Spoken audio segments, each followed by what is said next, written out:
बच्चों, let's read the question. The question says counter current gas exchange in the gills of a fish. Option A maintains a gradient that enhances diffusion.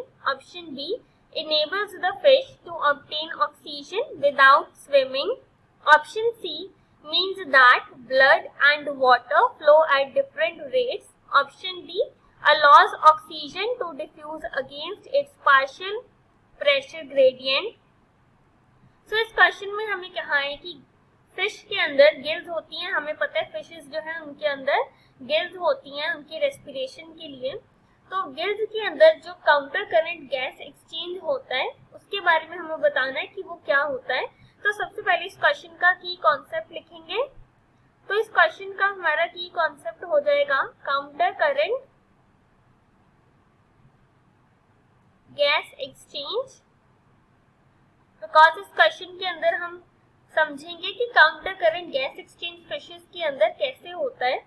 तो सबसे पहले तो हमें पता है कि फिशेस के अंदर गिल्स होती हैं रेस्पिरेशन के लिए. So fishes have gills for respiration. अब जी गिल्स जो होती है ना, गिल्स के ऊपर होते हैं बहुत सारे फोल्ड्स.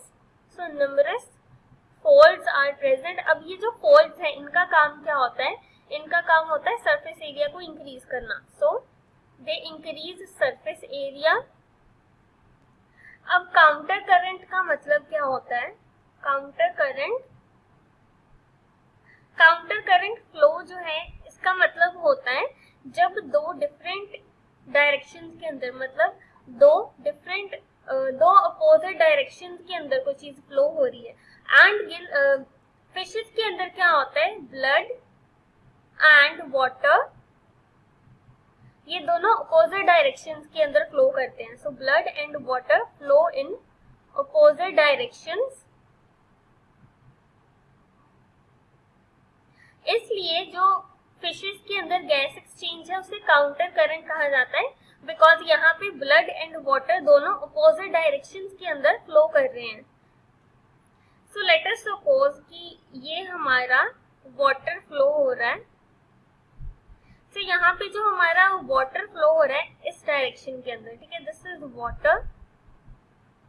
एंड हमारा ब्लड इस डायरेक्शन के अंदर हो रहा है, अपोजिट डायरेक्शन वाटर से. So this is the direction of flow of blood. तो यहाँ पे क्या होता है? इन बिटवीन यहाँ पे जो स्पेस है यहाँ पे ऑक्सीजन का डिफ्यूजन हो रहा है. सो यहाँ पे ऑक्सीजन डिफ्यूजन हो रहा है. अब यहाँ पे क्या होता है? वाटर एंड ब्लड दोनों अपोजिट डायरेक्शन के अंदर फ्लो हो रहे हैं. इसलिए इस मैकेनिज्म को बोला जाता है counter current gas exchange. And यहाँ पे गैस एक्सचेंज बिकॉज ऑक्सीजन का डिफ्यूजन हो रहा है. अब अगर हम ऑप्शंस की बात करें, पहला है कि यहाँ पे एक ग्रेडियंट मेंटेन किया जाता है जो कि डिफ्यूजन करवाता है.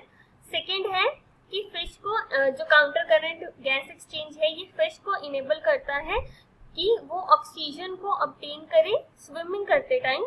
सो हमारा सेकेंड वाला तो इनकरेक्ट हो जाएगा. थर्ड है कि both blood and water flow at different rate. अब हमें पता है कि ब्लड एंड वाटर जो है दोनों अपोजिट डायरेक्शन के अंदर फ्लो करते हैं. बट यहाँ पे दिया है कि दोनों डिफरेंट रेट से दोनों फ्लो करते हैं. सो ये भी इनकरेक्ट हो जाएगा.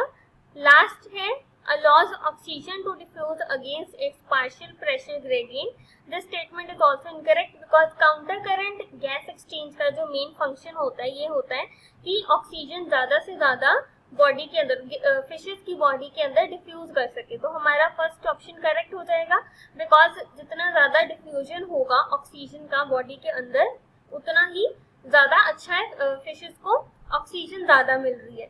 And counter current gas exchange जो ये इसीलिए होता है ताकि फिशेस के अंदर ज्यादा ऑक्सीजन का डिफ्यूजन हो सके. सो हमारा करेक्ट आंसर हो जाएगा option number first. So option number A is the correct answer. Hope you understood it well. Best of luck.